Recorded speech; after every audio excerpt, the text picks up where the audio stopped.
At the age of 67, I realized one simple truth.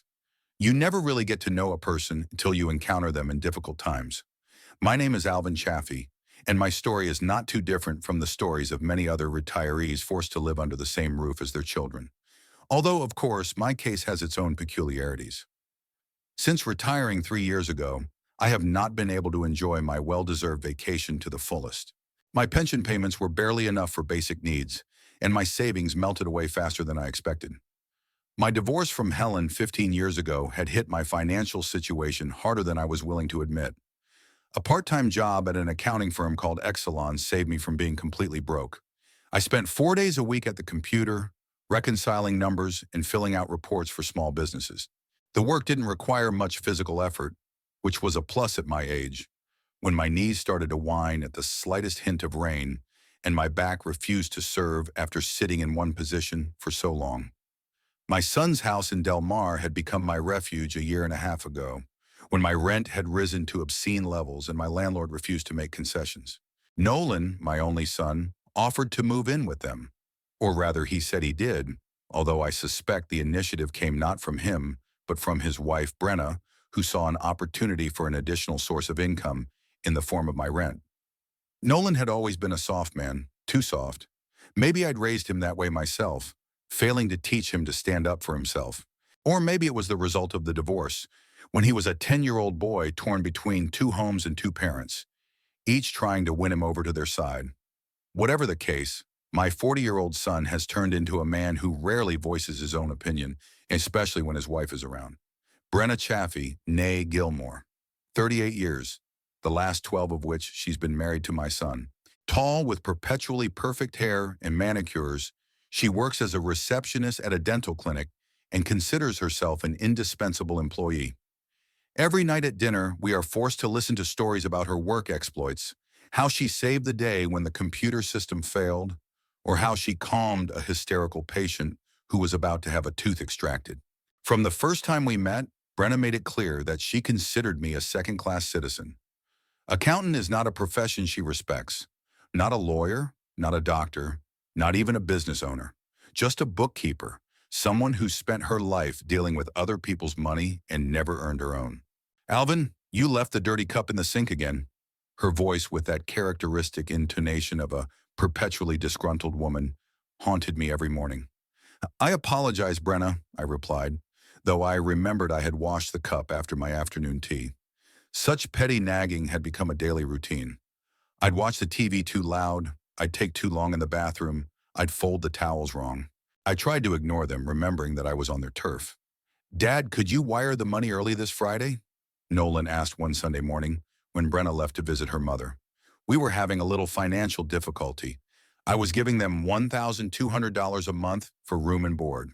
Not an insignificant sum, considering that my room was no bigger than a pantry, and the only meals I got were breakfast and dinner, which were often served cold or microwaved. Sure, son, I replied, suppressing a sigh. I'll transfer it as soon as I get my paycheck on Thursday. Thanks, Dad. He patted me on the shoulder and then changed the subject, as if he was uncomfortable talking about money. Nolan worked as a programmer for a company that developed applications for smartphones. The job paid well, at least enough to keep a house in an upscale Del Mar neighborhood. But Brenna had a special talent for spending money faster than it arrived in the account. New furniture, designer clothes, beauty salons, all required constant investment. My room was on the first floor, next to the garage. A small window overlooked the backyard, where Brenna grew roses, demanding the same admiration for them as she did for herself. The room fit a single bed, a small dresser, and the desk I worked at when I wasn't traveling to the office. The only picture hanging on the wall was of me and Nolan fishing when he was 16. We smiled as we held a trout we'd caught, unaware that in a few years Helen would file for divorce and our family would fall apart. At weekday dinners, we usually sat the three of us at the table, each immersed in our own thoughts. Brenna would occasionally break the silence by telling another story about her accomplishments at work or complaining about incompetent coworkers. Can you imagine that new assistant, Tess, mixing up patient records? Dr. Meyer almost extracted a healthy tooth instead of a diseased one. If I hadn't noticed the mistake at the last moment, Nolan nodded without lifting his eyes from his plate, and I tried to look interested, though I'd long ago learned to let these monologues pass my ears. The house was usually empty on weekends. Brenna would meet her friends at cafes or go shopping. Nolan would often work even on Saturday, and sometimes the two of them would go out for the day without bothering to tell me their plans. These days I felt freer, able to watch my favorite shows on TV or read a book in the living room instead of in my cramped room. One day when they went to Brenna's parents' house for the weekend, I found a letter from a notary in the mailbox. My Aunt Agatha, my father's sister, with whom we had long since lost touch, had passed away and left me her house and a small amount of money as an inheritance. I was stunned. Aunt Agatha had always been an eccentric person who refused help and lived a reclusive life. The last time I had seen her was at my father's funeral 15 years ago, and even then we had barely spoken a word. I decided not to tell anyone about the inheritance until I had all the details. I tucked the letter into my shirt pocket, and that evening I reread it several times, still in disbelief at my good fortune. The next week I managed to take a day off and drive to the address given in the letter. The house was a half-hour drive from Del Mar, in a quiet suburb with well-maintained streets and green lawns. The two-story Victorian-style building looked imposing and a little old-fashioned, but it was in excellent condition. Apparently, Aunt Agatha had spent a lot of money on its upkeep. The notary, an elderly man with a neat beard, met me at the house and led me inside. The interior struck me with its elegance. Antique furniture, Persian rugs, crystal chandeliers. Everything told me that my aunt had not only good taste, but also considerable financial resources. Ms. Chaffee always spoke warmly of you, the notary said, opening his briefcase. She thought you were the only relative worthy of inheriting this house. I was surprised since we hardly ever spoke to each other. Perhaps Aunt Agatha saw in me a resemblance to my father, her favorite brother. The inheritance process took several weeks, during which time I continued to live in my son and daughter-in-law's house, without saying a word about my good fortune.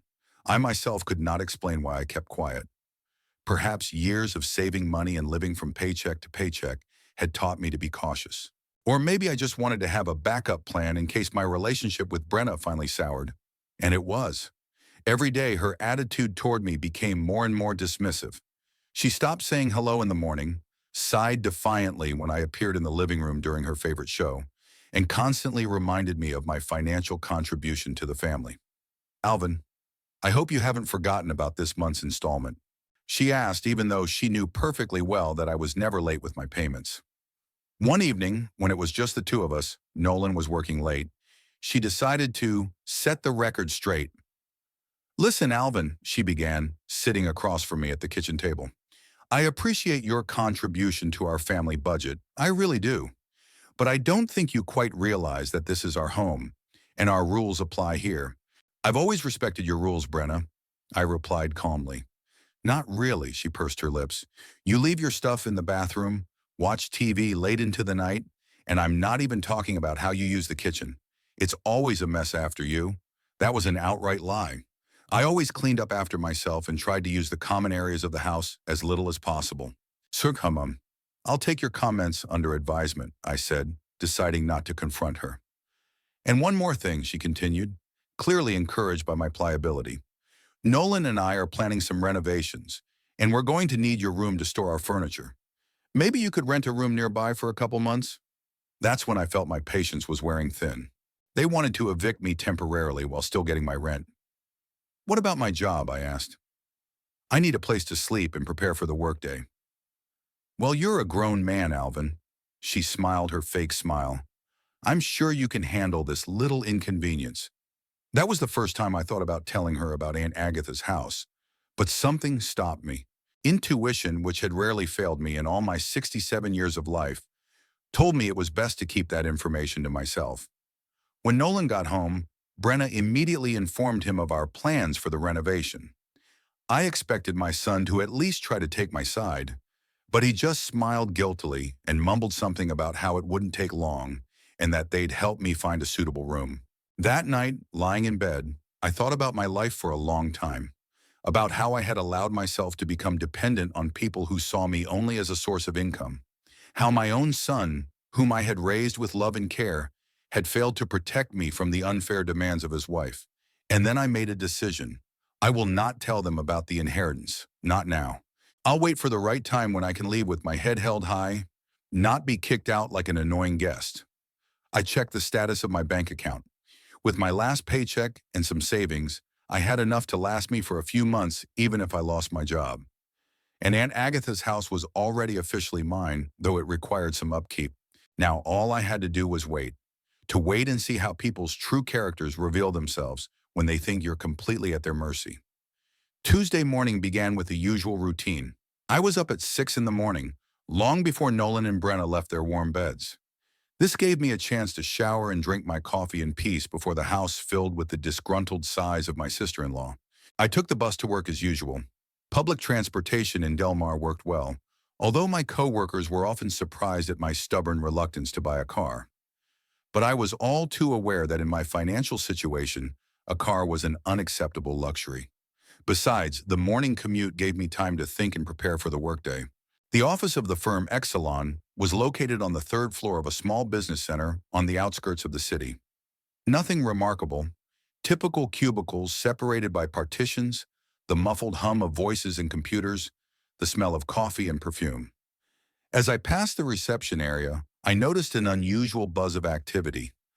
Doris, the receptionist, a normally unflappable woman in her 50s, looked anxious, and several of my colleagues were huddled around her desk, discussing something heatedly. "Good morning, Alvin," Doris said, a strange note of sympathy in her voice.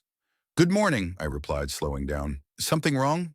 The coworkers looked at each other, and one of them, Perry, a young guy who'd only been with us a couple months, spoke up. "You don't know yet? Mr. Collins is gathering everyone in the conference room in 15 minutes. They say there's going to be a big announcement." My insides clenched. In our line of work, big announcement rarely meant something good. It usually heralded downsizing, bonus cuts, or other unpleasant news. I walked to my desk, turned on my computer, and tried to concentrate on checking yesterday's reports. But my mind kept returning to the upcoming meeting. The firm had not been doing too well lately, with fewer clients and competitors offering more modern services at lower prices. At exactly 9 in the morning, the conference room was full. 20 Excelon employees sat around a long table and in chairs along the walls, talking nervously and avoiding eye contact. I chose a seat in the far corner, hoping to remain unnoticed. Mr. Collins, the firm's founder and CEO, was the last to enter. A tall man with graying temples and a tired look in his eyes, he held himself with dignity, though it was noticeable how hard he was struggling with his upcoming speech. "Good morning, colleagues," he began, without the usual pleasantries. "I have gathered you to announce an important change in our company." A pause.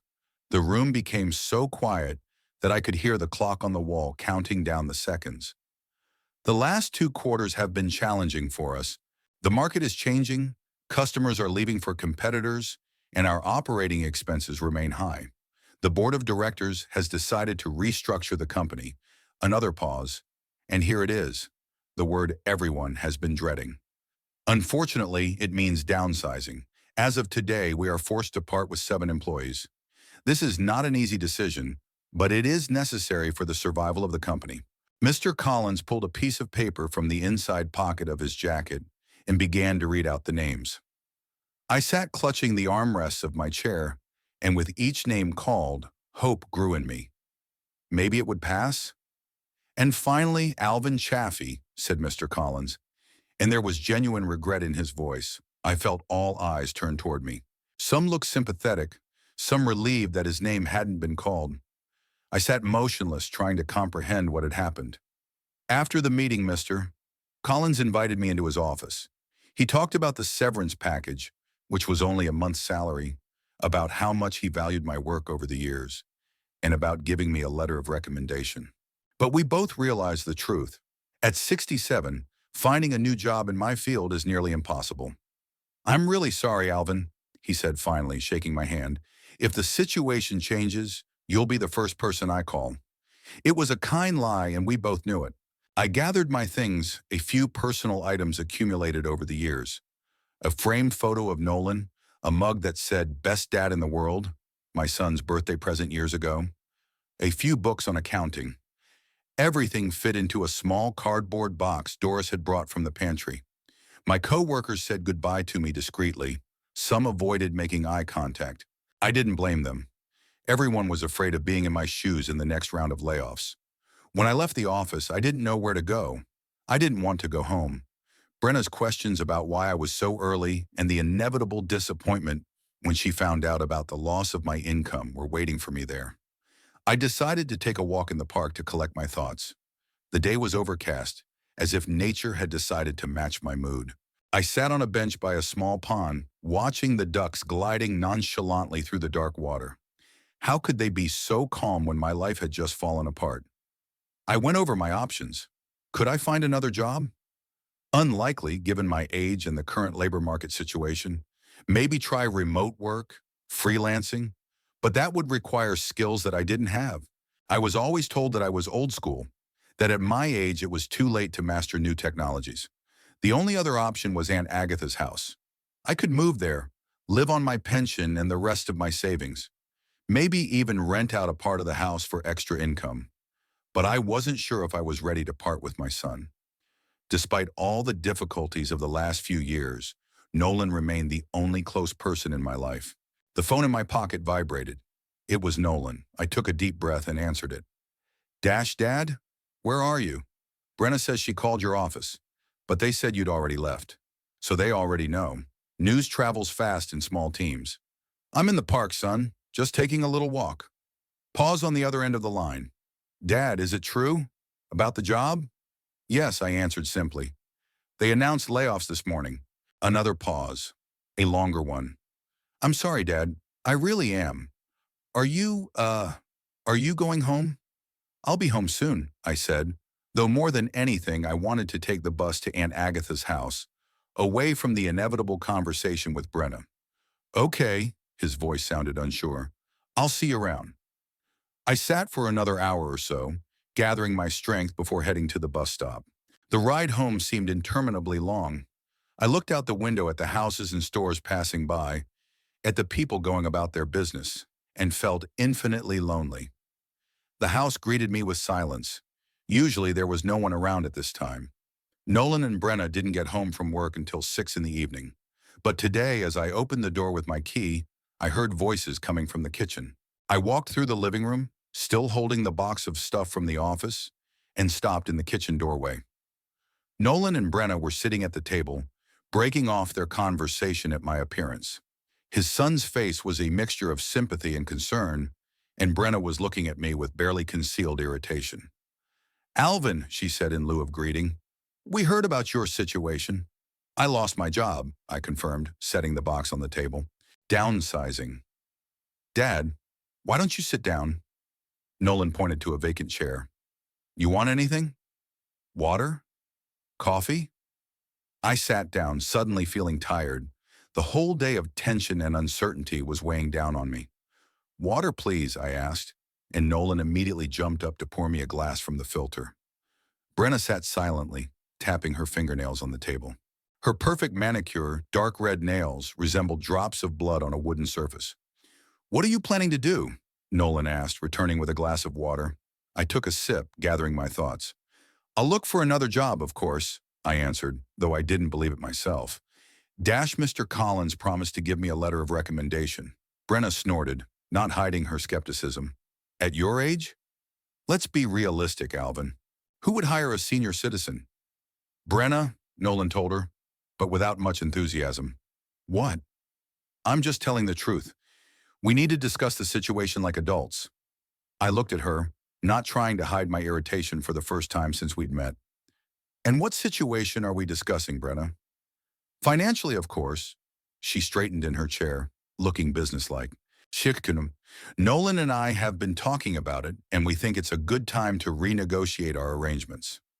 Brenna thinks, Nolan began cautiously, obviously choosing his words, that maybe you should look for another place to live. Temporarily, of course, until you get back on your feet. Temporarily? I looked at my son, not believing my ears. Are you suggesting I move out? He's not suggesting it, I am, Brenna interjected. Shiorom, and it's not a suggestion, it's a necessity. Without a job, you can't pay your rent, and we're not a charitable organization. Wait, I turned to my son. Are you okay with this? Nolan lowered his eyes, avoiding my gaze. Dad, I know it's hard, but we're really struggling financially. The mortgage, the bills, the repairs, renovations. I remembered a conversation I had with Brenna a few weeks ago. The renovations, you wanted me to move out temporarily? Yes, we're planning to start next month, Brenna confirmed. And we need to clear out your room for furniture storage. So you were going to evict me anyway. I said it not as a question, but as a statement, suddenly realizing the whole picture. Losing my job was just a convenient excuse. Don't be so dramatic, Alvin. Brenna rolled her eyes. Shiri, we were talking about a temporary relocation, but the situation is different now. Without your financial contribution, there's no point in keeping your place in this house. Brenna! This time there was real outrage in Nolan's voice. This is my father, not a tenant. This is our house, Nolan, she retorted, raising her voice. The house we're paying for. A house that barely has room for the two of us, let alone a third person who can't contribute anymore. They began to argue as if oblivious to my presence. I sat in silence, watching this scene with a strangely detached feeling. It was not just my son and his wife, but two strangers deciding the fate of an old man who had become a burden. Enough, I said at last, and they both fell silent, surprised by the firmness in my usually soft voice. I understand. I'll move out. Dad, Nolan started, but I held up my hand to stop him. Don't, son. I get it. Brenna's right. Without a job, I can't pay my rent, and you need the room for repairs. You see, Brenna turned to her husband with a look of triumph. Your father has it right. I stood up from the table, feeling the anger I'd been holding back all these months building up inside. I understand more than you realize, Brenna.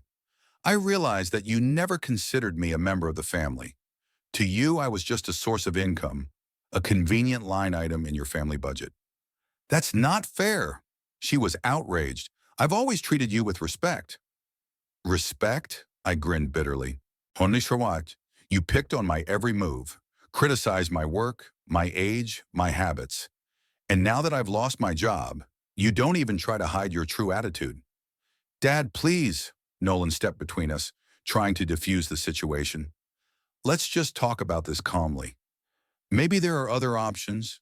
Maybe I could help you financially while you look for a new job. What? Brenna stared at her husband with unconcealed indignation. You're going to support your father? What about our plans? The renovations? A trip for Christmas? Brenna, it's my father, Nolan sounded desperate. I can't just throw him out on the street. We're not kicking him out, she countered. He's a grown man with a pension. He can get a room somewhere nearby, or he could move into a nursing home where professionals would take care of him. I listened to this conversation, feeling Brenna's every word hitting my ego. A nursing home. That's how she saw my future. In a room of institutionalized furniture, among similarly lonely old people waiting for the end. I'm not going to a nursing home, I said firmly. And I won't be a burden to you. I'll move out as soon as I find a suitable place to live. How long will that take? Brenna asked bluntly. A week? 2? Brenna, Nolan exclaimed. This is out of line. No, son. I put my hand on his shoulder. Your wife's right. We need to set the record straight. I'll be out by the end of the week. I said this knowing I was moving into Aunt Agatha's house. But I wasn't going to tell them now. Let Brenna think she kicked out a helpless old man. Let her live with that thought. See, Nolan. Brenna smiled triumphantly. Everything is being handled in a civilized manner. I'm sure your father will find something he can afford. I looked at her, the smug woman who'd ruined my relationship with my son, and for the first time in a long time, I felt not resentment, but pity. Pity for a man whose happiness depended on material possessions, whose respect for people was measured by their bank account. I'll start packing, I said, heading for the door. Dad, wait, Nolan motioned for me to follow. Let's talk some more. I'm sure we'll find a solution. But Brenna grabbed his arm, holding him in place. Dash, leave him alone, Nolan. He's made up his mind. And it's for the best. Without money, there's no living here, and we all realize that. Those words, spoken with such cold certainty, were the last straw. I walked out of the kitchen without looking back and headed for my room, closing the door behind me. Sitting on the edge of my bed, I pulled out my phone and dialed the number of the notary handling Aunt Agatha's estate. It was time to get ready for a new chapter of my life, a chapter in which I would no longer be at the mercy of people like Brenna. Leaving my son's house was easier than I'd expected.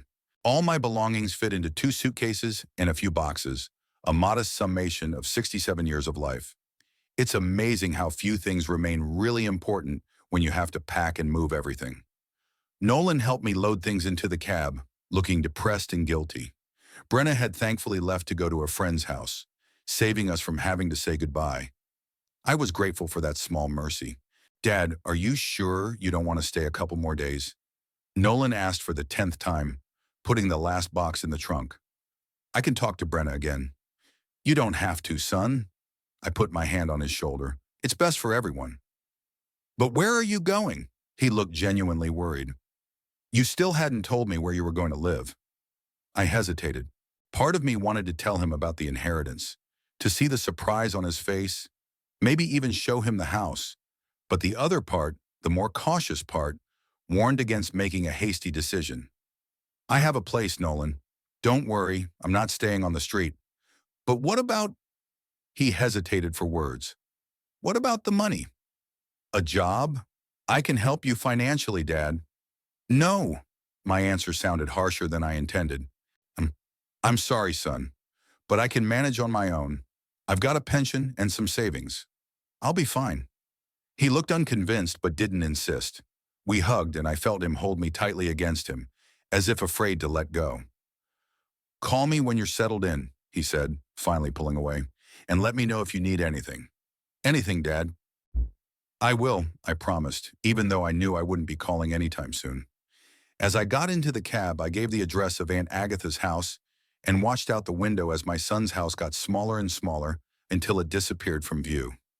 A strange feeling of freedom and sadness came over me at the same time.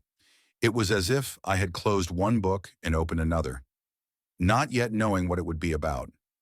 Aunt Agatha's house, now my home, greeted me with silence and coolness. Nothing had changed in the weeks I hadn't been here. The same antique clock on the wall, the same heavy curtains on the windows, the same smell of old wood and lavender. The cab driver helped me drop off my things and, after a generous tip, drove off, leaving me alone with my new home. I stood in the middle of the spacious hallway, surrounded by boxes and suitcases, and for the first time I fully realized this was mine. This house, these things, this new life, everything belonged to me. I walked slowly around the first floor, opening doors to different rooms as if reacquainting myself with the house. A living room with high ceilings and a fireplace, a dining room with a long oak table, a library with floor-to-ceiling bookcases, a kitchen with modern appliances that contrasted strangely with the classic interior. On the second floor were the bedrooms, 4 spacious rooms with private baths. I chose the one overlooking the garden. The bed was made up with fresh linens, the work of the housekeeper the notary had hired to keep the house in order before I moved in. Sorting out my things took very little time at all. I organized the clothes in the huge closet, arranged the few books on the shelf by the bed, put the photos on the dresser. I held the picture of Nolan and me holding the fish we'd caught for a long time, wondering if I should put it up. In the end, I put it on the nightstand. No matter what was going on between us, he was still my son. In the evening, sitting with a cup of tea in a chair by the fireplace, I tried to make sense of the changes that had taken place. Yesterday, I was an unwelcome guest in my son's house, dependent on the favor of my daughter-in-law. Today, I am the owner of a luxurious mansion with an independence I never dared to dream of. Why did I hide my inheritance from my son and daughter-in-law? This question came up to me more and more often. At first, I attributed it to caution, a desire to understand everything before sharing the news. Then it was the fear that Brenna might want to move into the house and make it her own, as she had done with the house in Del Mar, which was formerly hers and Nolan's, but in fact hers alone. But there was another reason I didn't want to admit even to myself. I liked having a secret, something that belonged to me alone, beyond their control and influence. It was petty, perhaps even infantile, but after months of humiliation and submission to other people's wills, it gave me strength. The next morning I called the notary, Mr. Prescott, and made an appointment. I wanted more detailed advice about the inheritance and the rights and responsibilities of owning the property. Mr. Prescott's office was located downtown, in an old building with marble columns and bronze doors. Inside, there was an atmosphere of solidity and wealth. Leather armchairs, expensive paintings on the walls, dim lighting. The secretary, a middle-aged woman with impeccable hair, ushered me into the notary's office. Mr. Prescott, a lean man with a neat gray beard, greeted me with professional courtesy. Mr. Chaffee, good to see you. He pointed to the chair across from his desk. How do you like your new place? Terrific, Mr. Prescott. I couldn't hold back a smile. I still can't believe it's mine. Oh, it's definitely yours. The notary opened the file. Your aunt was very specific in her will. The house, the land, all movable property, and a certain amount of money passed to you without any conditions or restrictions. That's what I wanted to talk about, I leaned forward. About the money and about the costs involved in maintaining the house. Mr. Prescott nodded and pulled out a calculator. Let's do the math. In addition to the house, your aunt left you the sum of $250,000. These funds are kept in a bank account, which you have already accessed. As for the costs of maintaining the house, they include property taxes, utilities, insurance, and routine repairs. He gave figures that, while significant, were quite reasonable given the inherited funds. If you manage this money wisely, it should be enough for several years of comfortable living, Mr. Prescott concluded. Besides, as I mentioned, the house is in excellent condition. Your aunt has made regular repairs, so there will be no major expenditures in the near future. What about the will, I asked, thinking about the future. Can I dispose of this property as I see fit? Absolutely, the notary confirmed. You can sell the house, rent it out, sign it over to someone else, or include it in your will. No restrictions were placed by the aunt. That was good news. I had no plans to sell the house, but the thought of being able to dispose of it as I saw fit gave me a sense of control that I had sorely lacked in recent years. One more question, Mr. Prescott. Can my relatives, such as my son or his wife, claim any rights to this inheritance? The notary raised his eyebrows, clearly surprised by the question. No, Mr. Chaffee. Your aunt's will is impeccably drafted. You are the sole heir, and no one can challenge that decision, unless, of course, you decide to share the inheritance yourself. I nodded, relieved. It wasn't that I was afraid that Nolan or Brenna might take the house away from me through the courts, but I wanted to be sure of my rights.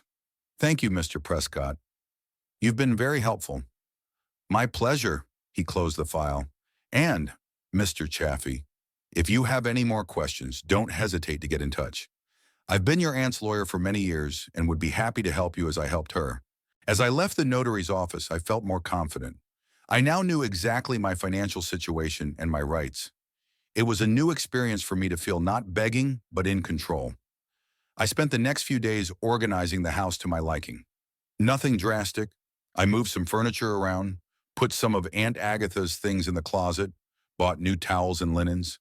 The house was gradually becoming mine, taking on my personality.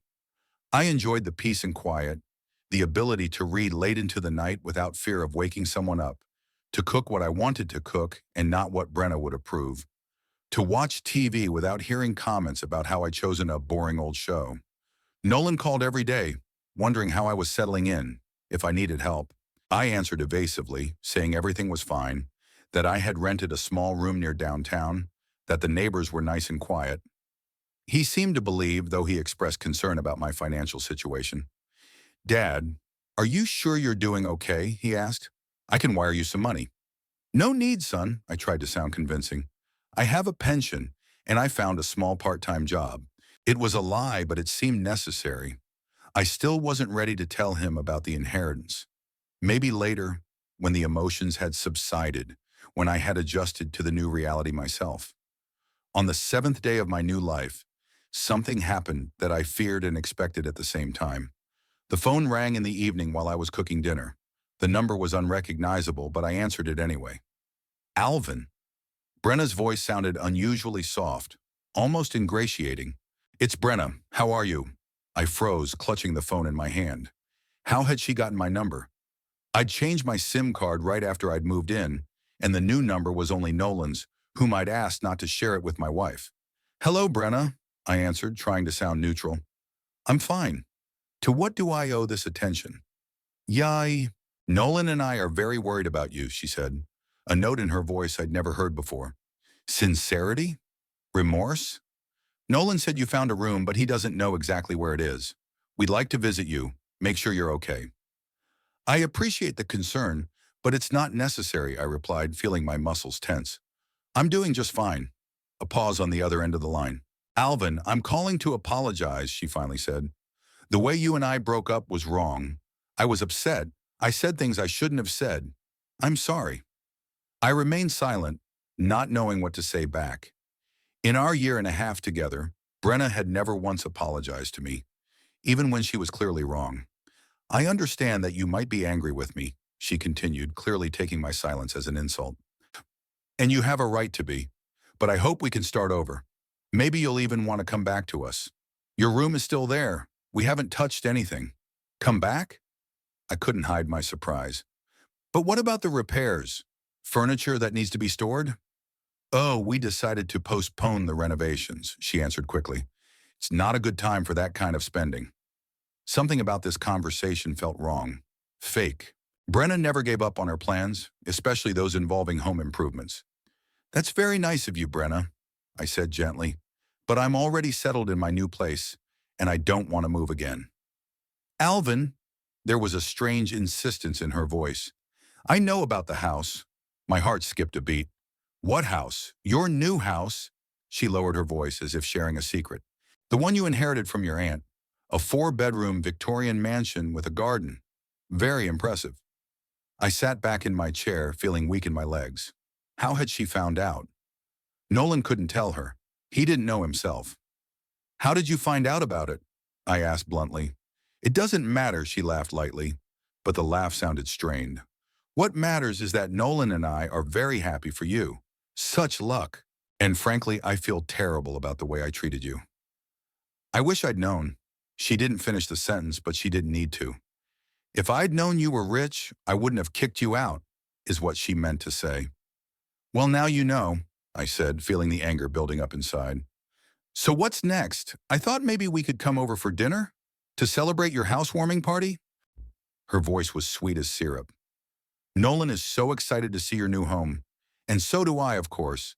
That's it. She wanted to see the house, assess its value, maybe even start planning how to access it. Dinner? I pretended to be thinking. I guess that's not a bad idea. How about Friday? Friday's perfect. There was an undisguised glee in her voice. What time should we get there? 7 o'clock, I suggested, already forming a plan in my head. I'll send the address to Nolan. Great. We'll look forward to it. And Alvin, she lowered her voice again, I'm really sorry about what happened. I hope we can make it right. We'll see, Brenna, I replied, trying to make my voice sound conciliatory. I'll see you on Friday. After the conversation, I sat still for a long time, thinking. How did Brenna know about the house? Perhaps through mutual acquaintances, someone who'd seen me here? Or through social media. People often post pictures of beautiful houses they see in the neighborhood. But more important was another question. What to do now? I invited them over for dinner, almost without thinking. It was an impulsive move, wanting to see Brenna's face when she walked into my house, to see how far she was willing to go in her hypocrisy. But the more I thought about it, the more right it seemed. Let them come. Let them see that I'm not lost, not broken, not the homeless old man they thought I was. And let them realize that money and property are not the only things that determine the value of a person. I've decided to prepare a special evening for them, a night they would never forget, a night that would be a real surprise for Brenna. In the morning, I called Mr. Prescott and made another appointment. I had an idea and wanted to discuss it with the lawyer before making a final decision. On Thursday, the day before dinner, the notary came to my house with the documents I had asked him to prepare.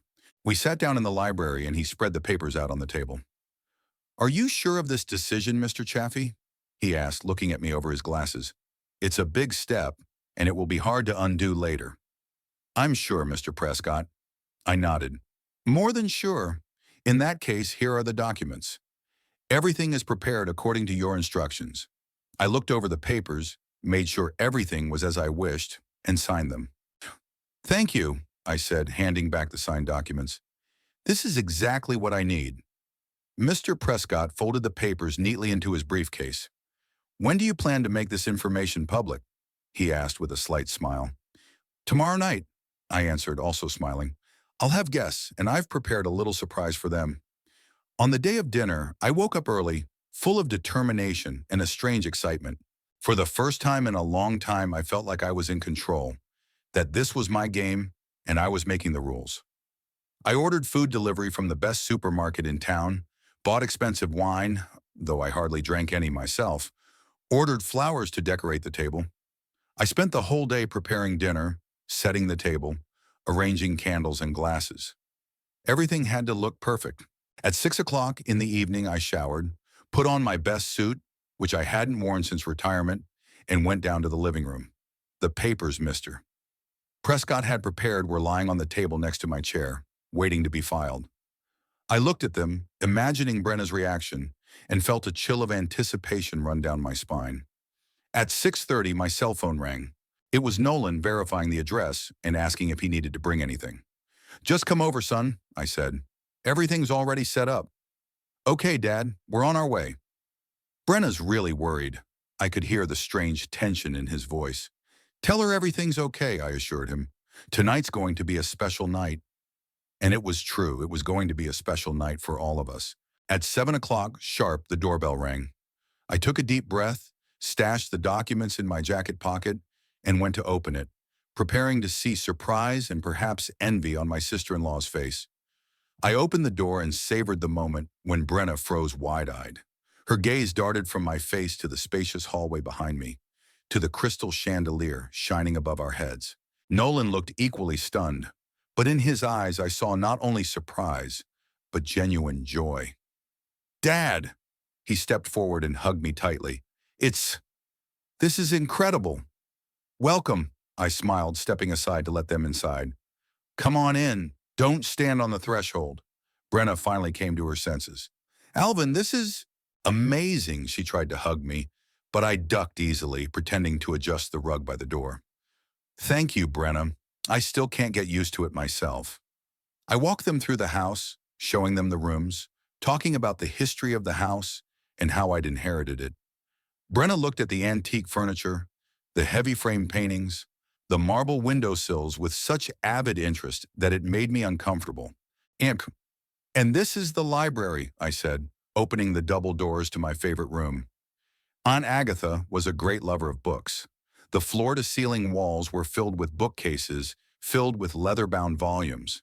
2 deep armchairs and a small sofa formed a cozy corner by the fireplace. There must be thousands of books here, Nolan exhaled, looking around. 3,722 to be exact, I smiled. I did the math. And you got all that for nothing? Brenna couldn't hide the note of envy in her voice. Why? I don't think an inheritance has to be earned, Brenna, I said calmly. Aunt Agatha was the last of my relatives on my father's side. Apparently, she thought it was right for the house to stay in the family. But you never talked about her, Brenna insisted. And you never even mentioned that you had any relatives with that kind of fortune. We weren't close, I shrugged, heading for the library exit. Come on, dinner's almost ready. At the dining room table, Brenna continued to study every detail of the interior, as if assessing its value. Her demeanor was a stark contrast to what I was used to in the Delmar house. There she had barely paid me a glance, but here she kept her eyes on me, smiling at my every phrase and emphasizing how happy she was for me. Alvin, you need to tell me how you plan to set up the house, she murmured, sipping her wine. Maybe you need help with the interior design. I have some wonderful ideas. Thank you, Brenna, but I'm quite happy with the way things are now, I replied, pouring the soup onto plates. Aunt Agatha had excellent taste. Of course, she agreed quickly. I just thought you might want to add something of your own. But you're right, it's beautiful. Nolan was silent most of the time, shifting his gaze from me to his wife and back again. I could see that he was confused and not quite sure what was going on. Dad, why didn't you tell me about the inheritance? He finally asked. I didn't even know you had an aunt. I put the spoon aside and looked at my son. I found out about it myself shortly before I lost my job. and I wanted to figure it out first before I shared the news. But you could have told me when you were moving out, resentment rang in his voice. Instead, you let us think you had nowhere to go. Nowhere to go? I raised an eyebrow. Did you really think that, Nolan? Or did Brenna put that thought in your head? Brenna tensed but quickly pulled herself together and smiled again. Alvin, let's not dredge up the past. The important thing is that you have this wonderful home now, and we can all start fresh. A fresh start? I repeated, looking her straight in the eye. What exactly are you suggesting, Brenna? She fidgeted in her chair, clearly not expecting a direct question. Well, I was thinking we could see each other more often. Maybe you'd like to stay with us sometimes, like you used to. Or we could come and visit you on weekends. This house is so big, there must be guest rooms. 4 bedrooms, I confirmed. More than enough for guests. You see? She brightened up. We could come and visit, help you with the housekeeping. I know a great cleaning company who could clean the place regularly. And cook for you, Nolan added, brightening up. Remember how Mom and I used to cook for you on Sundays when I was a kid? I smiled at my son, the only person at this table whose motives, I was sure, were not self-serving. I remember, son. Those were good times. Dinner continued, and with each passing minute, it became more and more obvious that Brenna was not trying to make a relationship with me, but with my house and money. She asked how much it cost to maintain such a mansion, wondered if I'd thought about renovating or modernizing some of the rooms, offered to help me pick out new furniture. After dessert, we moved to the living room where I offered coffee. Brenna sat next to me on the couch, closer than ever before. Alvin, I have to apologize again for the way I treated you, she said with a look of contrition that if I didn't know her better, I might have believed it. I was upset, frightened by financial difficulties. You know how expensive it is to live in Del Mar these days. But that's no excuse. What I said was cruel, and I regret it very much. I looked at her, this woman who a week ago had kicked me out of the house without the slightest regret, and now sat there, feigning sincere remorse. What had changed? Only one thing she found out about my new financial situation. I appreciate your apology, Brenna, I said calmly. And I have to admit I'm a little surprised by it. What exactly made you change your mind about me? She was embarrassed for a moment, but she recovered quickly. Not about you, Alvin, but about the situation. I realized that I had acted impulsively, without thinking of the consequences. Your family, and we have to support each other. That's right, I agreed. A family should support each other, even when one of the family members loses his job and can no longer pay the rent. Brenna blushed but kept smiling. I was wrong, Alvin. Very wrong, and I hope you can forgive me. I looked at Nolan, who was watching us with obvious relief, apparently believing that the conflict was over and the family would be reunited. My son always striving for harmony, even when that harmony was an illusion. You know, Brenna, I said, rising from the couch and walking to the window, I've been thinking a lot about what happened between us, and I've come to the conclusion that your words, painful as they were sincere. You really think that a man without money is not entitled to your respect and attention? No, Alvin, you misunderstand me, she protested. I never thought that. Without money, there's no living here, I quoted, turning to her. Your exact words, Brenna. And in that moment, you were completely sincere. Dad, Nolan interjected, rising from his seat. Let's not bring up the bad stuff. Brenna apologized, and I think we can all move on. I looked at the son I loved more than life, but who all these years later hadn't found the strength to protect me from his wife's cruelty. You're right, son. We can move on. But before we do, there's something I want to make clear. I walked back to the couch, sat down in the chair across from Brenna, and pulled out of my jacket pocket the documents I'd prepared with Mr. Prescott's help. What are these? Brenna asked, looking at the envelope in my hands. My surprise, I replied, taking out the papers. You see, Brenna, after you made it so clear that I had no value without money, I decided to change my will a little. She flinched but quickly got over herself. Will, Alvin, why talk about such gloomy things? You're in great shape. You have many years ahead of you. Still, I'm a practical man, and I prefer things to be settled in advance. I smiled, enjoying her impatience, especially when there's so much property involved. Nolan sat up again, looking at me with concern. Dad, What are you talking about? About the future, son. About what's going to happen to this house and the money when I'm gone? Brenna stepped forward, her eyes sparkling. What's going to happen, Alvin?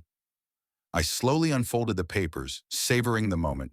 It was petty, perhaps even undignified. But after all the humiliation I'd endured from this woman, I couldn't deny myself the small pleasure of seeing her reaction. You see, Brenna, I've been thinking for a long time about who to leave this house to. Nolan is my only son, and logically, the inheritance should go to him. But I realize that in your family, you're the one who makes the financial decisions. She tried to object, but I held up my hand, stopping her. Don't deny it, we all know that. And I don't want you to argue or, worse, divorce over this inheritance after I'm dead. We would never. Something, Nolan began, but I gestured for him to be quiet again. So I've made a decision that I hope we can all agree on. I handed the papers to Brenna, who grabbed them as eagerly as if they were a check, as if it were $1 million check. She began to read, her eyes sliding quickly over the lines and her face slowly changing, losing its smug expression. What is it, Brenna?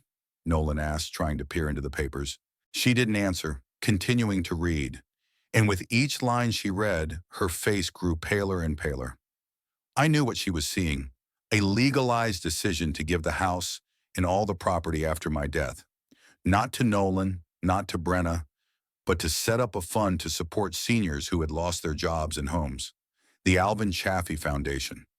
Is this a joke?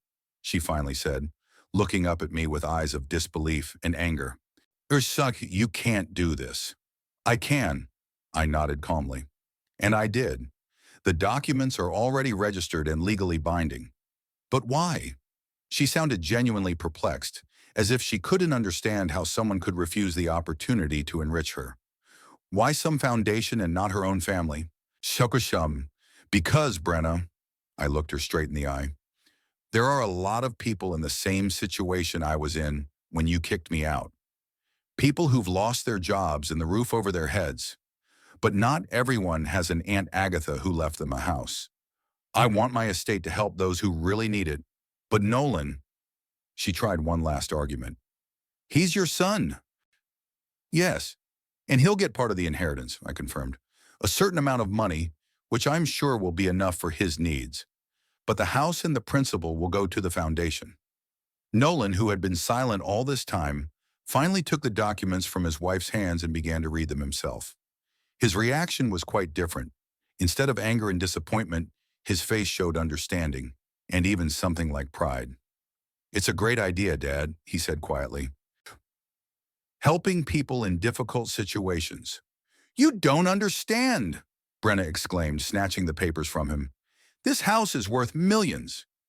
And instead of leaving it to his family, he wants to give it to strangers. People who are homeless, Brenna, I corrected her gently. People who have been told that, without money, there's no living here. She stared at me, suddenly realizing that my actions were a direct consequence of her words. That this was not just an old man's whim, but a carefully considered decision motivated by her own behavior. You're doing this to spite me, she said at last. You're getting back at me for something I said under stress. No, Brenna, I shook my head. I'm doing this because I think it's the right thing to do. Because I know what it's like to be thrown out on the street by a man who should have cared. And because I don't want my inheritance to cause more discord in your family. Can you change your mind? And she asked, and there was hope in her voice. Rewrite the will? Theoretically, yes, I nodded. Practically, I don't think so. It's an informed decision, Brenna, and I'm not going to change it. What if we saw each other more often? What if you moved in with us, or we moved in with you? She was grasping at straws, still hoping to change my mind. What if we were one happy family? I looked at her, this woman who even now, after everything that had happened, thought only of money and possessions. I don't think that's possible, Brenna, I said softly. Not after you showed your true attitude toward me. Not after I saw how quickly your contempt was replaced by false concern at the sight of my welfare. It is unjust, she exclaimed, jumping up from the sofa. You can't judge me by one mistake. Not one, Brenna. A year and a half of constant humiliation and neglect. By the way you treated me when you thought I was poor and helpless. And the way your attitude changed dramatically when you found out about my inheritance. Nolan looked lost, not knowing which side to take.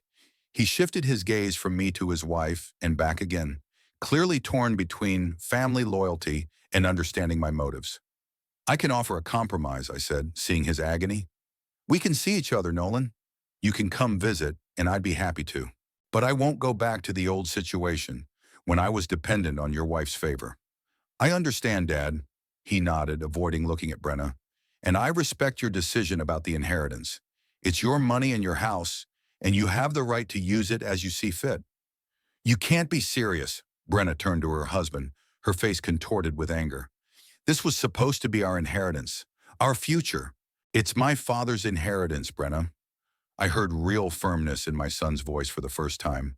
And he doesn't have to leave it to us, especially after the way you treated him. She stared at him as if she were seeing him for the first time. Then without another word, she grabbed her purse and ran out of the room. A few seconds later, we heard the front door slam. Nolan and I sat in silence, not knowing what to say to each other. Finally, he looked up and smiled weakly. I'm sorry, Dad. For everything. I should have protected you, but I didn't have the strength. It's not your fault, son. I sat down on the couch next to him and put my hand on his shoulder. We all make choices and live with the consequences. I don't know what happens now, he shook his head. Between me and Brenna, I mean. That's your business, Nolan. I don't want to interfere in your relationship. But you've already interfered, haven't you? He looked at me without reproach, just stating a fact. With that will, you changed everything. I wondered. He was right, of course. My decision about the inheritance would inevitably affect their marriage. But hadn't Brenna's actions brought about this situation? Perhaps you're right, I finally admitted. But I won't apologize for making what I think is a fair decision. And frankly, I don't believe Brenna loves you enough to stay with you without the prospect of getting this house. Nolan flinched, and I realized he was hurt by that. But sometimes the truth is painful, and it's better to face it now than to keep living in illusions. I have to go, he said, rising. Brenna's probably waiting in the car.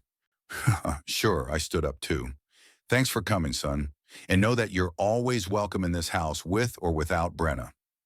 He nodded, gave me a hug, and headed for the exit. He stopped at the door and turned around. You did that on purpose, didn't you? Inviting us to dinner to show her the will? Yes, I admitted.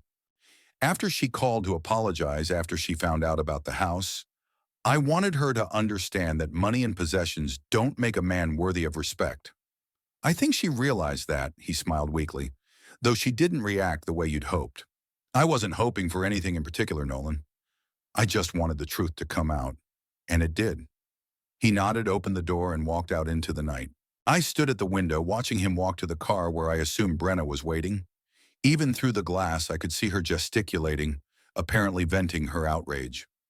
I went back to the living room, sat in the chair by the extinguished fireplace, and sat in silence for a long time, thinking about what had happened tonight and what lay ahead of us all. I felt neither triumph nor gloating, only a quiet sadness at the thought that the family ties that should be the strongest had been broken by greed and selfishness.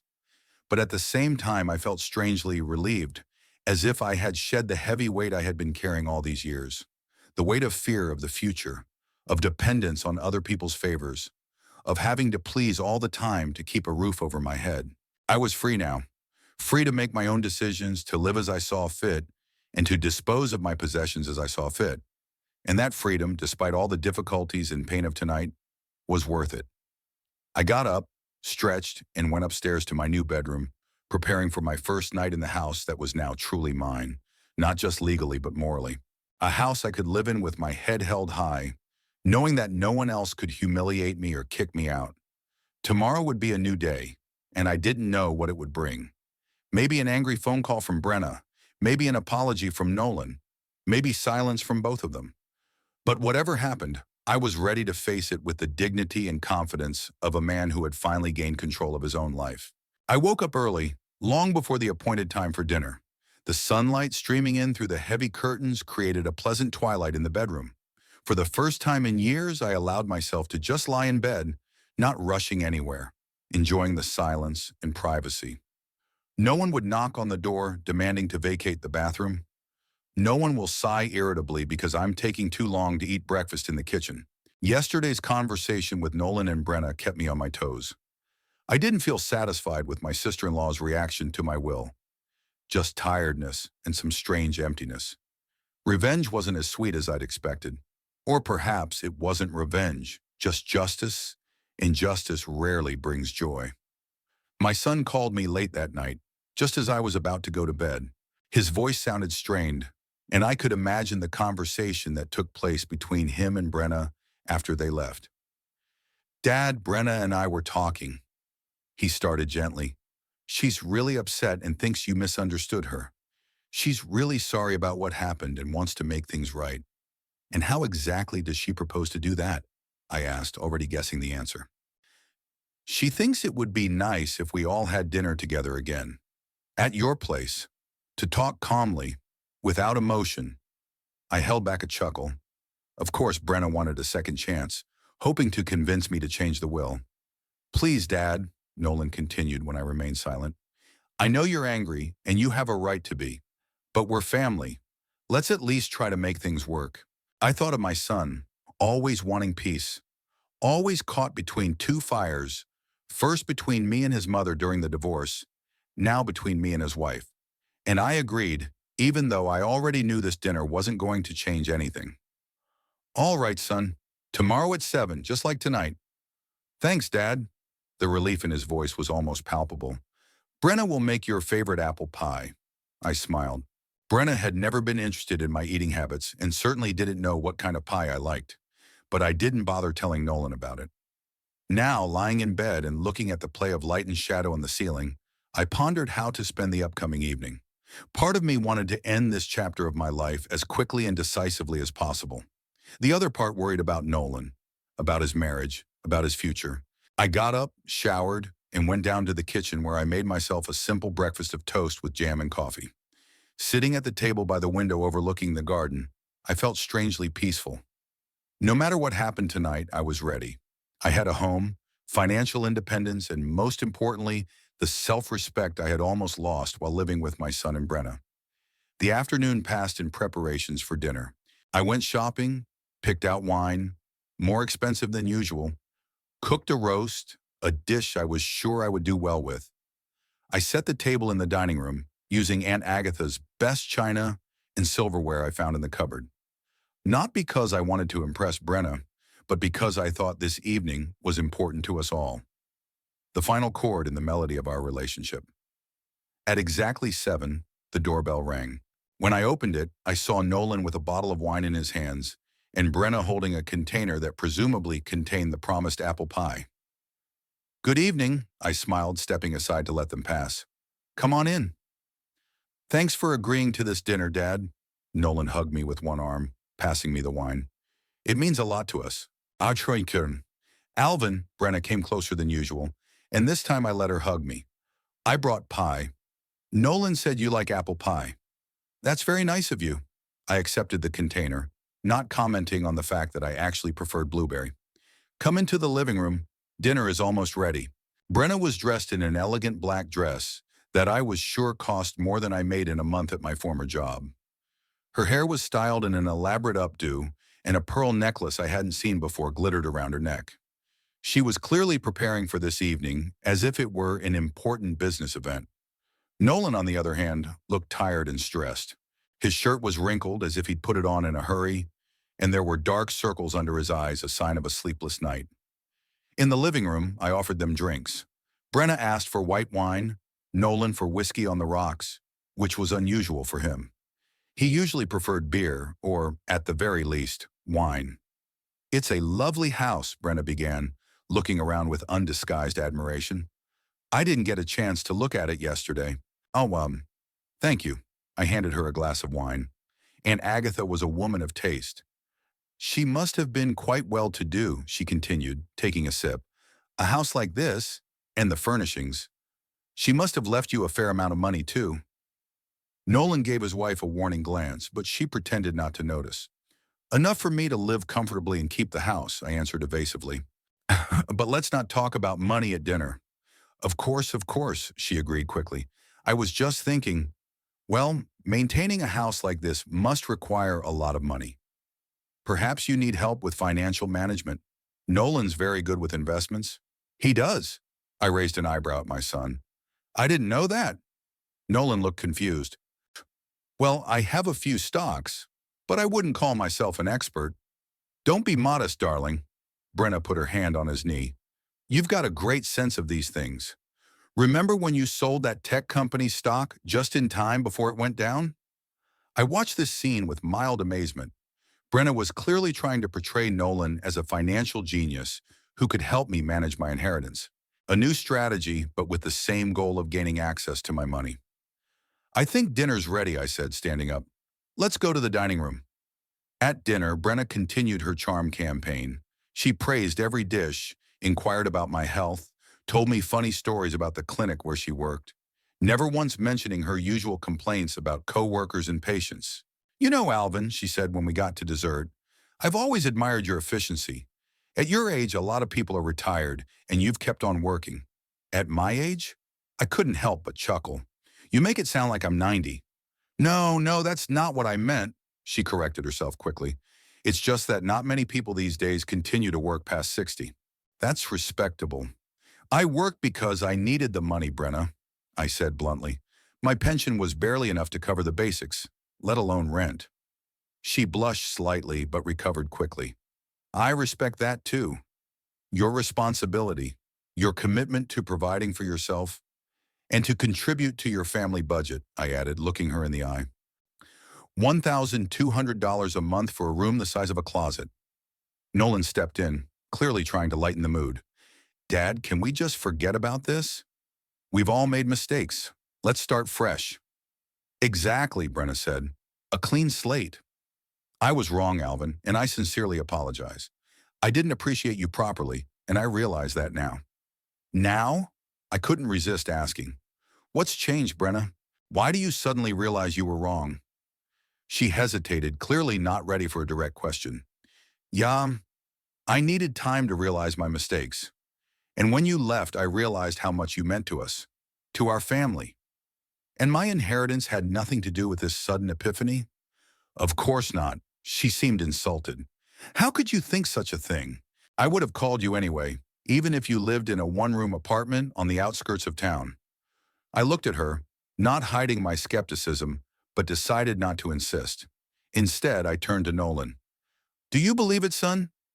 He looked like a man caught in the crossfire. His gaze darted between me and his wife, as if he were afraid of offending either of us. Yeah, I think Brenna's really sorry, Dad, and I know she wants to make it right. We both do. Brenna smiled gratefully at her husband and turned to me again.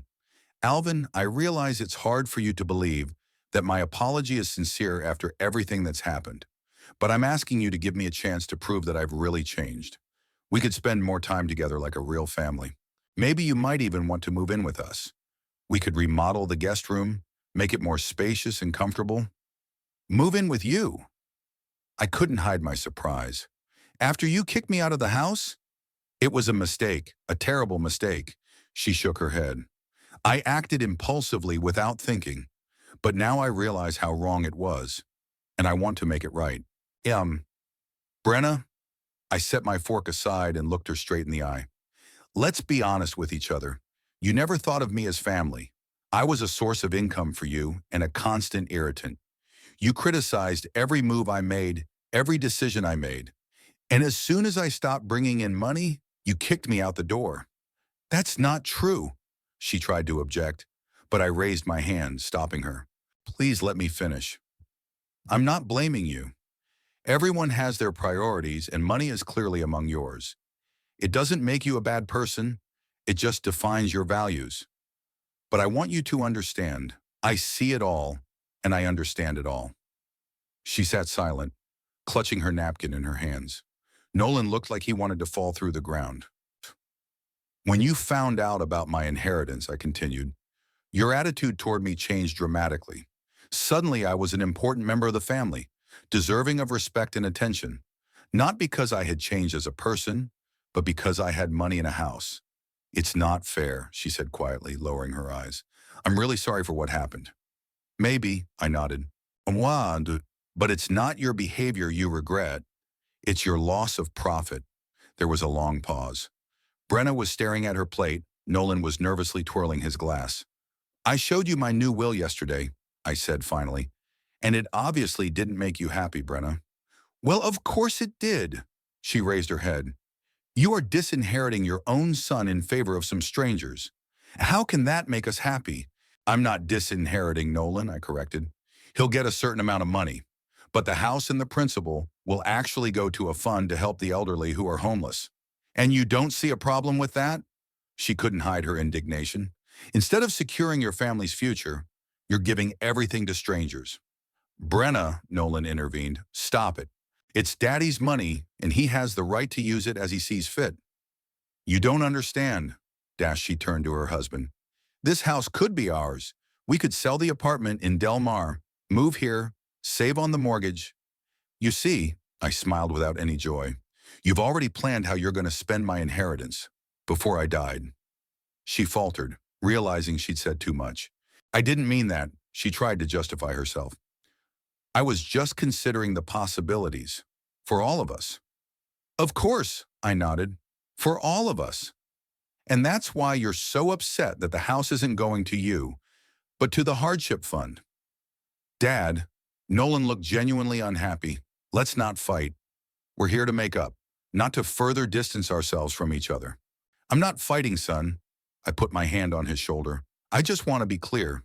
Yesterday I showed you the documents that have already been signed and registered, but I have one more surprise I didn't mention." Brenna pitched forward, her eyes lighting up with interest. "Surprise?" "Yes." I got up from the table and walked over to the secretary in the corner of the dining room, where I'd placed the envelope of papers. "I thought that yesterday's news might have come as a shock to you, and you hadn't had time to fully realize its significance." I returned to the table and placed the envelope in front of Brenna, who looked at it with undisguised excitement. "What is it?" she asked, hesitating to open the envelope. "The documents I wanted to show you. They concern my inheritance and its future distribution." Her hands trembled slightly as she opened the envelope. I even felt a little sorry for her. So clearly hopeful in her eyes, so obviously eager to get something of my new wealth. She pulled out the papers and began to read. Her face, animated with anticipation, gradually changed. First there was bewilderment, then disbelief, and finally a pallor as she fully realized what she was holding in her hands. "What is it?" Nolan asked, trying to look through the papers. Brenna silently held out the papers to him, unable to utter a word. I knew what he was seeing. Additional documents to my will, in which I not only confirmed the transfer of the house and the principal to the Senior Citizens Fund, but also established a special condition that Nolan's share of the inheritance would be paid to him only if he was unmarried to Brenna at the time of my death. "What?" Nolan looked up from the papers, his face a look of shock and disbelief. "Dad, this is an ultimatum? You're making me choose between my wife and my inheritance?" "No, son," I shook my head. "I'm just setting a condition that you get your share. It's my right as an inheritor." "But why?" His voice shook with emotion. "Why are you doing this?" "Because I see the effect Brenna has on you," I answered honestly. "I see how she manipulates you, how she uses your kindness and gentleness to her advantage, and I don't want my inheritance to become another tool in her hands." "This is outrageous." Brenna finally found her voice. "You have no right to interfere in our marriage." "I'm not interfering in your marriage, Brenna." I looked at her calmly. "You are free to live together as long as you want. I'm only setting the conditions for the inheritance. That's a completely different thing." "You're doing this to spite me." Her eyes filled with tears, but I doubted their sincerity. "You're destroying our family over one stressful sentence." "No, Brenna," I shook my head. "I'm not the one destroying your family. You're doing it with your greed and selfishness. If you really loved Nolan, you wouldn't care about my inheritance. You wouldn't be trying to manipulate me to gain access to my money." She jumped up from her chair, her face contorted with anger. You're a monster." An angry, vindictive old man who can't stand the fact that his son loves someone other than him. "Brenna, please." Nolan tried to comfort his wife, but she waved him away. "No, Nolan, I will not be silent. Your father is trying to ruin our lives, and you're letting him. I'm not trying to ruin anyone's life, I said calmly. I just want to protect my son from a man who only sees him as a source of income and status. That's not true, Dash. She turned to her husband. Nolan, tell him. Tell him that I love you, that our marriage is not about money. Nolan looked completely confused, not knowing what to say or do in this situation. Yum, of course our marriage isn't about money, he finally said. But Dad, what you're doing isn't the solution. Maybe, I agreed. But it's my decision, and I stand by it. These documents have already been signed and are legally binding, so the choice is yours to continue the marriage knowing this condition or not. Brenna suddenly turned even paler, realizing I wasn't bluffing. You can't be serious, she whispered. This is some kind of cruel joke. No, Brenna, I shook my head. This isn't a joke. It's the consequences of your own actions. She grabbed her purse, tossed her napkin on the table, and headed for the exit without a word. She stopped at the door and turned around. Nolan, are you coming? Nolan looked at me, then at his wife, obviously torn between two affections. Go, I'll catch up with you, he said finally. Brenna stared at him in disbelief for a second, then turned and walked out, slamming the door so hard that the glasses on the table clinked. It was just the two of us in silence, broken only by the ticking of the antique clock on the mantelpiece. Why, Dad? Nolan finally asked, and there was a real pain in his voice. Why did you do it? Because I love you, son, I answered simply. And I don't want you to spend the rest of your life with a woman who doesn't love you, but your money and status. You don't know Brenna like I do, he shook his head. She wasn't always like this. Maybe, I agreed, but that's exactly who she is now. And if you really believe she loves you and not your money, then my condition won't change anything. You'll stay together and be happy, just without my inheritance. He stared at me for a long time, as if trying to see if I was serious, if I was really willing to take such a step for his sake as I understood it. I have to go, he said finally, standing up. Brenna's waiting. Of course, I stood up too. Go to her, and know that whatever you decide, I will always be there for you. You're my son, and nothing will change that. He nodded, gave me a brief hug, and walked toward the exit. He stopped at the door, just as Brenna had, but he didn't turn around, just stood there for a few seconds as if gathering his thoughts. Dad, he said finally, I don't know what's going to happen next, but thank you for taking care of me, even if your methods aren't exactly conventional.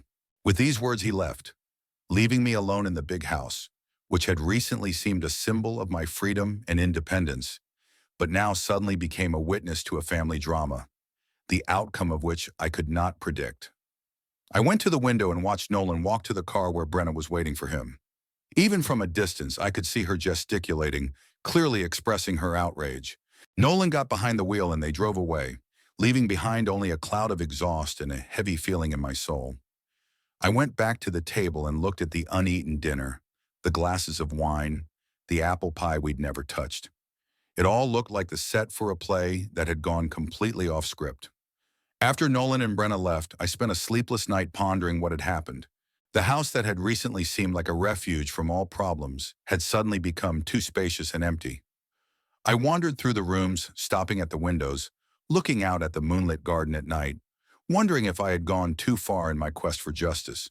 The morning brought no relief. I ate breakfast alone, glancing through the morning paper absent-mindedly, but not memorizing a word. My thoughts kept returning to last night's dinner, to Brenna's face as she read the papers, to Nolan's confusion at having to choose between his father and his wife. The phone call came around noon. I had almost expected it, but still flinched when I heard the sharp sound in the quiet of the house. Nolan's number popped up on the screen, and I answered, trying to stay calm. Dad, we need to talk. My son's voice sounded strained. Can I come over now? Sure, son, I agreed, feeling my heart clench. I'm home. He arrived 40 minutes later, alone, without Brenna. That was saying a lot. We settled into the library, the only room in the house where I felt truly comfortable, among the books Aunt Agatha had collected over the years of her reclusive life. Nolan looked tired and gaunt, as if he had aged overnight. He declined the tea and got right to the point. Brenna and I have been talking all night, he began, looking away from me. Or rather, first yelling at each other, then crying, then yelling again. It was the hardest conversation we'd ever had. I remained silent, giving him a chance to speak without interruptions. She thinks you're manipulating me, using money as leverage, he continued. That you never accepted her, and now you're trying to destroy our marriage out of revenge? What do you think? I asked quietly. He finally looked me in the eye. I think you acted cruelly, but for a reason. I'm not blind, Dad. I've seen the way she's treated you over the years. I just, uh, I just didn't want to admit it. That confession didn't come easy to him, and I could see his hands shaking as he tried to hold back his emotions. What did you decide? I asked, even though I already knew the answer. She gave me an ultimatum, he grinned bitterly. Either I convince you to change the will, or we divorce. Just like that. And what did you say? Nothing. He shook his head. I left, packed up a few things, and went to a motel. Couldn't stay in that house for a minute. All day I thought about us. About her, about you, about what was going on in my life. I wanted to say I was sorry, that I didn't mean to hurt him, but words seemed meaningless in the face of his suffering. Do you know what the worst part is, Dad? He continued after a pause. It's not that she's willing to divorce me for money. It's that part of me feels relieved, like I can finally shed the heavy backpack I've been carrying around all these years. I understand, I replied quietly, and I really did. It was the same relief I felt when I realized that I was no longer at Brenna's mercy, that I had my own house, my own money, my own life. Could I stay with you for a while? He asked suddenly. Until I get all this sorted out? It's a big house. I won't be in the way. Of course, son, I agreed without hesitation. It's your house, too. Stay as long as you need to. He nodded gratefully, and we spent the rest of the day fixing up one of the bedrooms for him. We didn't talk much, but it was as if a new bond had formed between us, deeper and more sincere than before. In the evening, over dinner, we made together. Nolan talked more about his relationship with Brenna, about how she had gradually come to control every aspect of their lives, finances, social contacts, even his career decisions, about how his own desires and dreams took a back seat to her ambitions and demands. I didn't even notice how it happened, he admitted. At first it seemed like care, attention to detail. Then it became controlling, but I convinced myself that she was just better at that sort of thing. And now you see clearly, I finished for him. Yes, he nodded. And it hurts. It hurts to realize that 12 years of your life were not really yours. In that moment, I realized that my son had truly begun the process of letting go of a toxic relationship, and despite the pain it brought, it was necessary for his future happiness. The following days passed in relative calm. Nolan worked remotely, using one of the rooms as a temporary office. I tended to the house, the garden, and read books from Aunt Agatha's library. We often ate breakfast together, discussing plans for the day, and in the evenings we sometimes watched old movies on the big screen in the living room. But the tranquility couldn't last forever. On the fifth day, the doorbell rang, and there stood Brenna, impeccably dressed and made up, but with the telltale signs of sleepless nights on her face. I want to talk to my husband, she said without greeting. Is he here? Yes, I answered, not stepping aside to let her pass. But it's up to him to decide if he wants to talk to you. Nolan, hearing his wife's voice, came out into the hall. He looked calmer than I'd expected, like he was ready for this visit. We need to talk, Brenna repeated, looking at him now, alone. Anything you want to say to me, you can say here, Nolan replied firmly. I have no secrets from my father. Her face contorted with anger, but she pulled herself together quickly. All right, she said with a strained smile. I came to apologize. For my words, for the ultimatum. I was upset and I spoke without thinking. You know I love you, and no money is more important than our marriage. Nolan looked at her with sadness and some new understanding in his gaze. Do you? He asked quietly. Then why did you say you'd divorce me if I didn't convince my father to change his will? I told you I was upset. She tried to take his hand, but he pulled away. I didn't mean it that way, darling. Of course I don't want a divorce. I want you to come home. That doesn't answer my question, Brenna. Nolan's voice remained calm, but there was a note of steel in it that I hadn't heard before. Why was your first reaction an ultimatum? Why not, we'll get through this together? Or, money doesn't matter? She faltered, clearly unprepared for such a direct question. Yeah, I was in shock, she tried to explain. Your father put us in a terrible position, manipulating you through the inheritance. I felt betrayed, humiliated. It was a natural reaction. Natural? Nolan raised an eyebrow. The natural reaction to manipulation by my father would have been to say, I don't care about the money, I love you, we'll be together regardless of the inheritance. Instead, you immediately raised the issue of divorce. Brenna was beginning to lose patience, her carefully maintained facade of affability cracking before her eyes. You don't understand, her voice grew harsher. This isn't just about money, it's about principle. Your father is trying to control our lives, and you're letting him. No, Brenna, Nolan shook his head. You're the one who doesn't understand. This is about money. It's always been about money, about status, about the trappings of success. When my father lost his job, you kicked him out of the house without thinking about the fact that he was family, that he might have difficulties. And when you found out about his inheritance, you immediately changed your attitude. That's not true, she was indignant. I sincerely regretted my words even before I found out about the house. You did. Now Nolan grinned, and there was something of me in that grin. Who told you about the inheritance? How did you find out about the house, if not from me or your father? She froze, clearly not expecting such a question.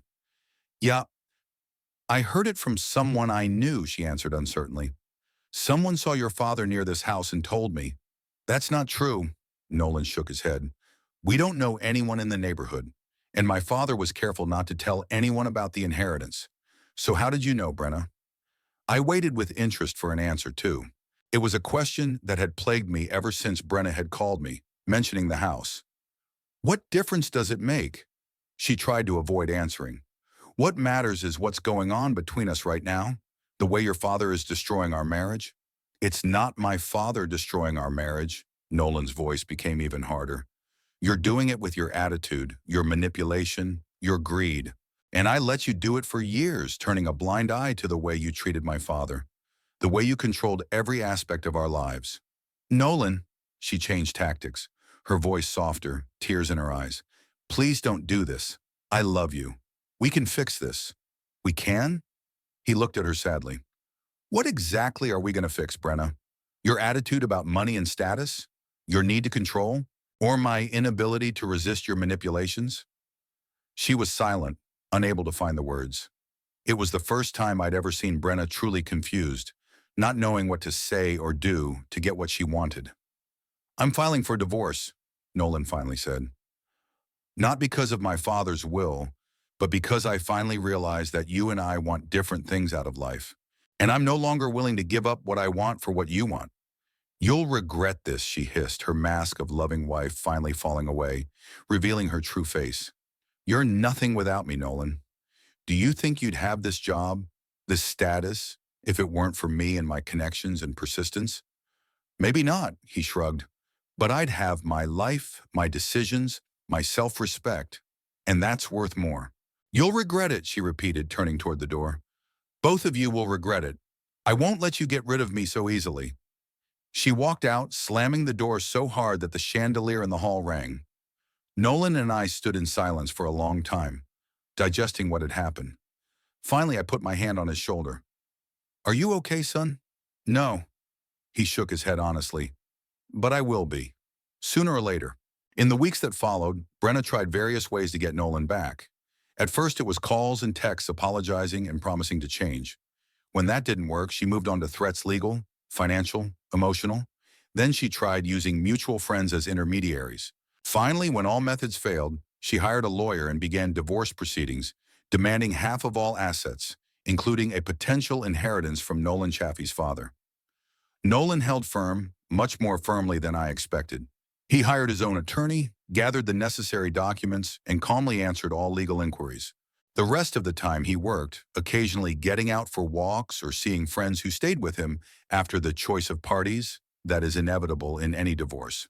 We often talked in the evenings, sitting in the library with glasses of whiskey, which I had hardly ever drunk before, but now appreciated as a great companion for frank male conversation. Nolan talked about his marriage, about how he was slowly losing himself in his relationship with Brenna, how his own dreams and plans were being overshadowed by her ambitions. "You know, Dad," he said one evening, staring at the fire in the fireplace, "I've always wanted to start my own game development company. Back in college, my friends and I had some interesting projects, and we even won a few college competitions. But when I told Brenna about it, she just laughed. She said that these were childish dreams, that we should think about a serious career, a stable income. And you listened to her." I wasn't asking, I was affirming. "Yes," he nodded. "I went to work for a large company because there was a good salary and prospects for growth. Forgot about his projects, his ideas, because Brenna knew better. Brenna always knew better. And now?" I looked at him with interest. "What do you think now?" "Now?" He smiled for the first time in a long time. It was a real, bright smile. "Now I think that maybe it's not too late. I'm only 40. I have experience, knowledge, connections in the industry. Maybe I should give it a try." "You certainly should," I raised my glass in his honor. "To new beginnings." We clinked glasses, and at that moment I felt that our relationship with my son had finally become what it should have always been, a relationship between two grown men who respected and supported each other. Nolan and Brenna's divorce was finalized 6 months later, much sooner than we expected. Brenna, realizing she couldn't claim my inheritance, suddenly lost interest in the protracted legal battle and agreed to a fairly equitable division of property. During this time, our life with Nolan at Aunt Agatha's house settled into a comfortable rhythm. We didn't get in each other's way, but were always there when we needed support or just company. Nolan started working on his game project in his spare time, and I found a new hobby: gardening. Aunt Agatha's garden needed tending, and I enjoyed spending hours pruning bushes, weeding beds, and planting new plants. One day, as Nolan and I were having breakfast on the terrace, enjoying the warm spring morning, he suddenly asked, "Dad, are you happy?" I wondered. Happiness is a complicated concept, especially for a man of my age, who has experienced ups and downs, losses and gains.